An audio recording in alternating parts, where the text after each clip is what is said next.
द्विचत्वारिंश सर्ग 42वां सर्ग। राक्षसियों के मुख से एक वानर के द्वारा प्रमदावन के विध्वंस का समाचार सुनकर रावण का किंकर नामक राक्षसों को भेजना और हनुमान जी के द्वारा उन सबका संहार। उधर पक्षियों के कोलाहल और वृक्षों के टूटने की आवाज सुनकर समस्त लंका निवासी भय से घबरा उठे। एक पशु और पक्षी भयभीत होकर भागने तथा आर्तनाद करने लगे। राक्षसों के सामने भयंकर अपशकुन प्रकट होने लगे। 2 प्रमदावन में सोई हुई विकराल मुखवाली राक्षसियों की निद्रा टूट गई। उन्होंने उठने पर उस वन को उजड़ा हुआ देखा। साथ ही उनकी दृष्टि उन वीर महाकपि हनुमान जी पर भी पड़ी।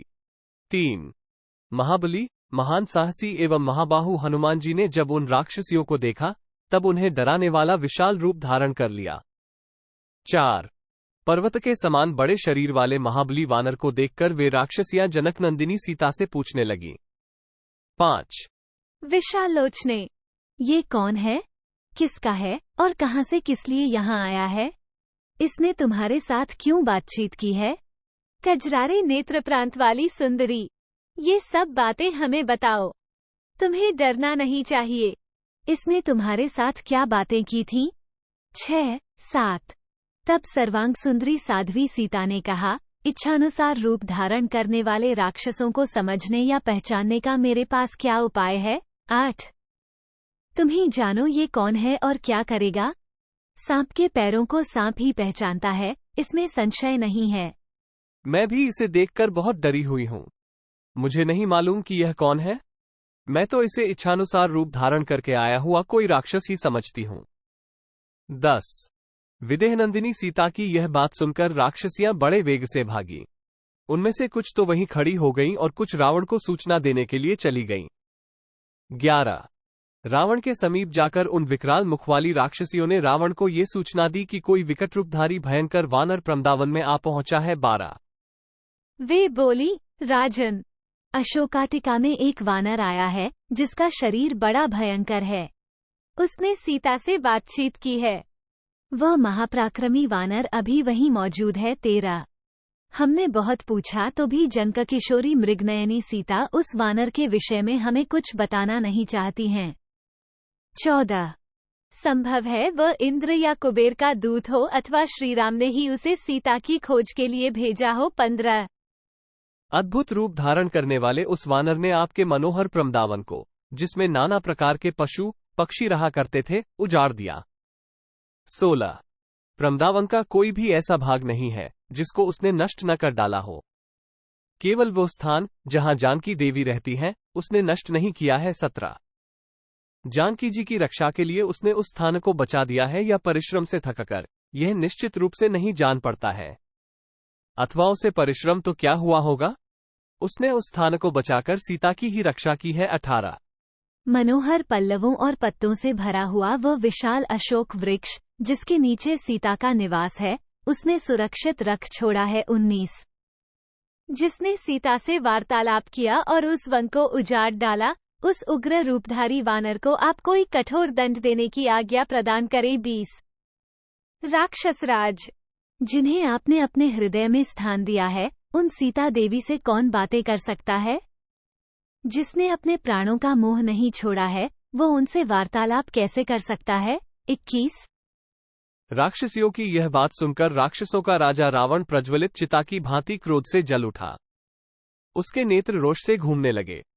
22 क्रोध में भरे हुए रावण की आंखों से आंसू की बूंदें टपकने लगी, मानो जलते हुए 2 दीपकों से आग की लपटों के साथ तेल की बूंदें झर रही हों। 23 उस महातेजस्वी निशाचर ने हनुमान जी को कैद करने के लिए अपने ही समान वीर किंकर नामधारी राक्षसों को जाने की आज्ञा दी। 24 राजा की आज्ञा पाकर 80,000 वेगवान किंकर हाथों में कूट और मुदगर लिए उस महल से बाहर निकले। 25 उनकी दाढ़ें विशाल, पेट बड़ा और रूप भयानक था।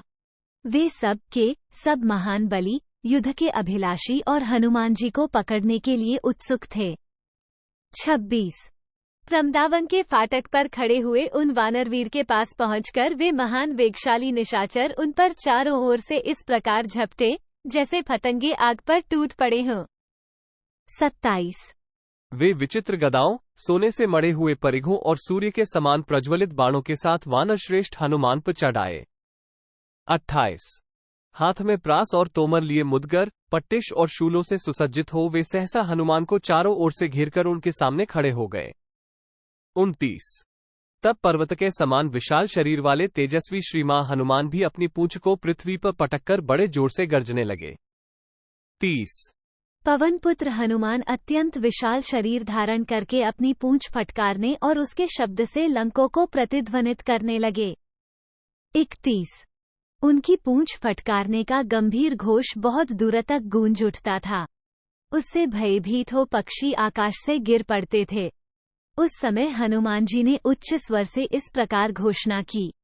32 अत्यंत बलवान भगवान श्री राम तथा महाबली लक्ष्मण की जय हो। श्री रघुनाथ जी के द्वारा सुरक्षित राजा सुग्रीव की भी जय हो। मैं अनायास ही महान पराक्रम करने वाले कौशल नरेश श्री रामचंद्र जी का दास हूँ। मेरा नाम हनुमान है। मैं वायु का पुत्र तथा शत्रसेना का संहार करने वाला हूँ। जब मैं हजारों वृक्ष और पत्थरों से प्रहार करने लगूंगा, उस समय सहस्रों रावण मिलकर भी युद्ध में मेरे बल की समानता अथवा मेरा सामना नहीं कर सकते। मैं लंकोपुरी को तहस नहस कर डालूंगा और मिथिलेश कुमारी सीता को प्रणाम करने के अनंतर सब राक्षसों के देखते देखते अपना कार्य सिद्ध करके जाऊंगा। हनुमान जी की इस गर्जना से समस्त राक्षसों पर भय एवं आतंक छा गया। उन सबने हनुमान जी को देखा। वे संध्या काल के ऊंचे मेघ के समान लाल एवं विशालकाय दिखाई देते थे। 37 हनुमान जी ने अपने स्वामी का नाम लेकर स्वयं ही अपना परिचय दे दिया था, इसलिए राक्षसों को उन्हें पहचानने में कोई संदेह नहीं रहा। वे नाना प्रकार के भयंकर अस्त्र शस्त्रों का प्रहार करते हुए चारों ओर से उन पर टूट पड़े। 38 उन शूरवीर राक्षसों द्वारा सब ओर से घिर जाने पर महाबली हनुमान ने फाटक पर रखा हुआ एक भयंकर लोहे का परिघ उठा लिया। 39 जैसे विनत्यानंदन गरुड़ ने छटपटाते हुए सर्प को पंजों में दाब रखा हो, उसी प्रकार उस परिघ को हाथ में लेकर हनुमान जी ने उन निशाचरों का संहार आरंभ किया। वीर पवन कुमार उस परिघ को लेकर आकाश में विचरने लगे। जैसे सहस्रनेत्रधारी इंद्र अपने वज्र से दैत्यों का वध करते हैं, उसी प्रकार उन्होंने उस परिघ से सामने आए हुए समस्त राक्षसों को मार डाला।